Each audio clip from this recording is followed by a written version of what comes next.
Bonjour à tous, j'espère que vous allez bien. On se retrouve aujourd'hui pour une nouvelle vidéo pour mon budget du mois d'avril. Donc, je reçois mon salaire le 7 du mois, donc je le commence qu'à partir de maintenant. Pour me présenter, je m'appelle Moby, j'ai 42 ans. Nous sommes une famille de 6 personnes. Je travaille en temps partiel et mon mari travaille en temps plein. J'ai un enfant qui mange à la cantine et puis tous les autres mangent à la maison. En ce qui concerne l'âge des enfants, sont pratiquement tous ados. Je n'ai pas d'enfants en bas âge. J'en ai un de 17, un autre de 16, une fille de 14 ans et puis une autre fille de 12 ans. Donc deux garçons, deux filles. Donc voilà, nous allons commencer notre budget du mois d'avril. Alors pour moi, mon salaire de ce mois-ci est de 920 euros. Pour mon mari, pour monsieur, son salaire ne bouge pas, mais on a décidé de l'arrondir à 1890. Ça ne va plus bouger, sachant qu'il touche un petit peu plus, mais on laisse le reste. Pour la CAF, nous avons 860 euros ce mois-ci. J'ai fait une vente, donc j'ai 80 euros en plus pour ce mois-là. Et j'ai 79 euros dans ma carte Leclerc, donc je pense que je vais les utiliser ce mois-là. Leclerc, carte, plus 79. Donc voilà. Au niveau des rentrées d'argent, j'ai que ça, sachant que j'avais un petit reste dans le compte, mais excusez-moi, je vous fais bouger. J'ai un petit reste, donc je vais les laisser pour atteindre une certaine somme, et puis ensuite je les répartirai dans les épargnes. Donc là, au niveau de toutes les rentrées, nous avons 3829 euros. Donc voilà. En ce qui concerne les dépenses fixes, donc nous avons le loyer, qui est à 720 euros. Ensuite, nous avons EDF, GDF, nous avons l'électricité et le gaz, donc 90 euros. Ensuite, nous avons l'assurance habitation,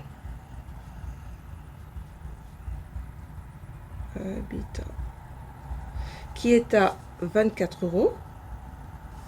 Ensuite, l'assurance auto,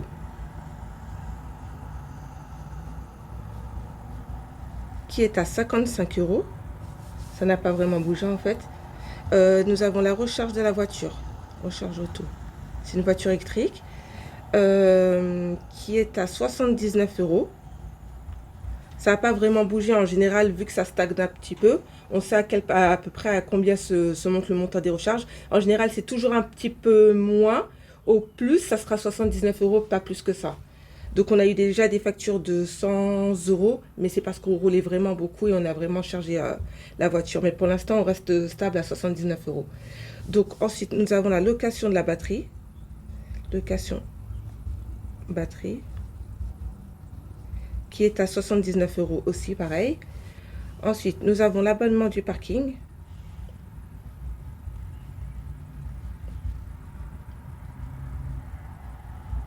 qui est à 48 euros. Je ne sais pas si vous voyez bien là.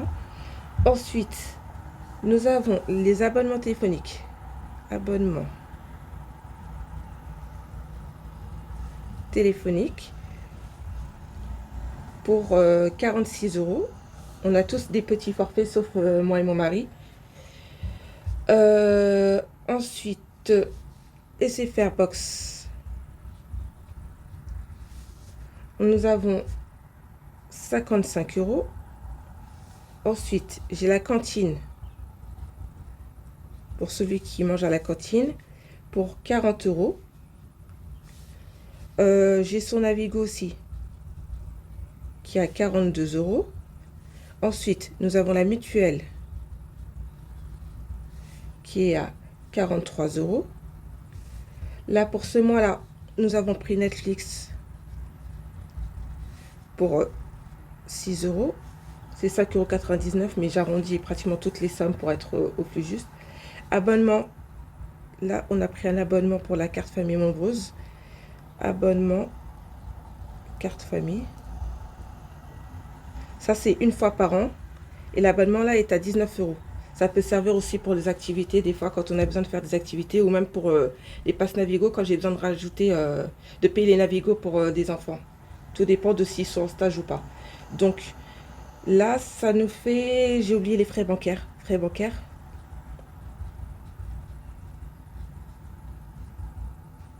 9 euros pour nos deux comptes à moi et mon mari.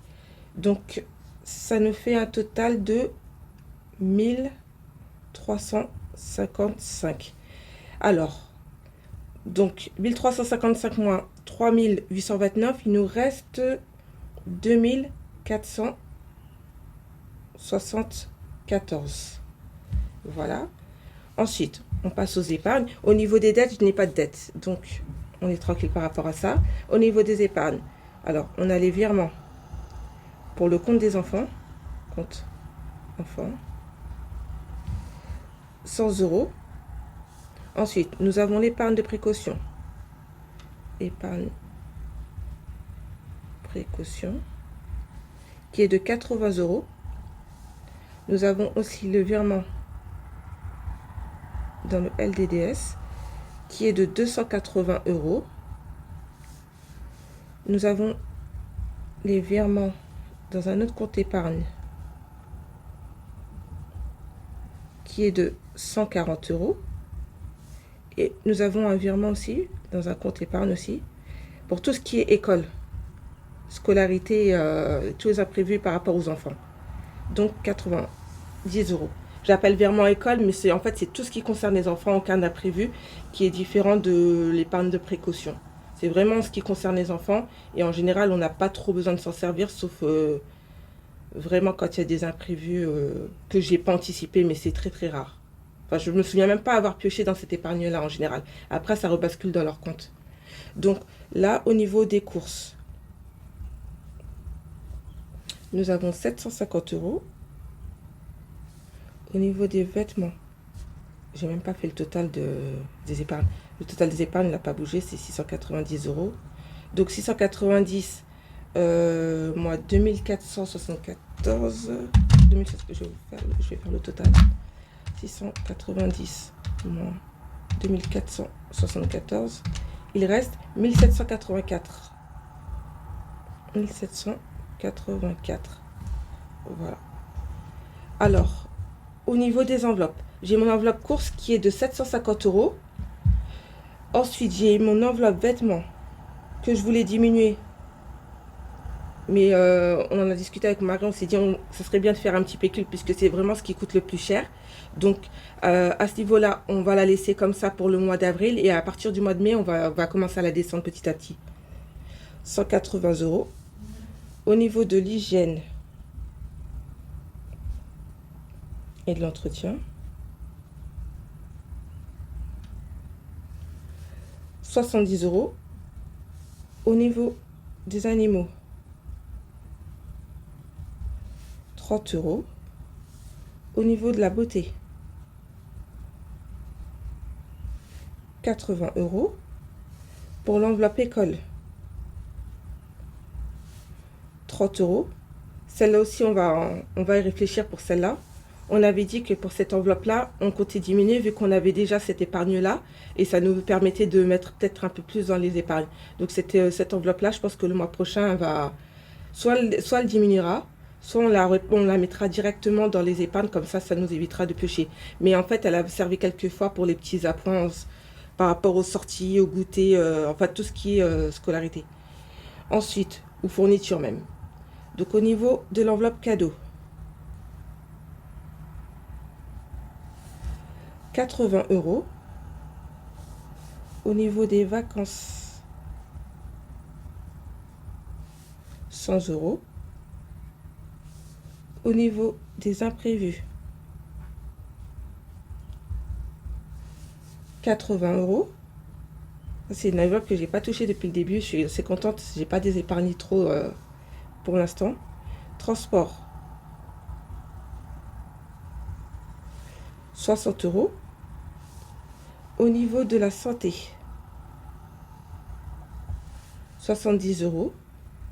Et pour tout ce qui est équipement, pour la maison, ou pour tout ce qui est téléphone ou PC, 70 euros.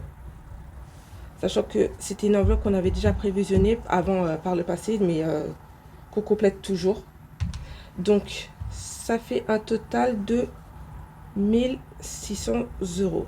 Donc, je fais 1600 moins 7784, ben ça fait 184. 184.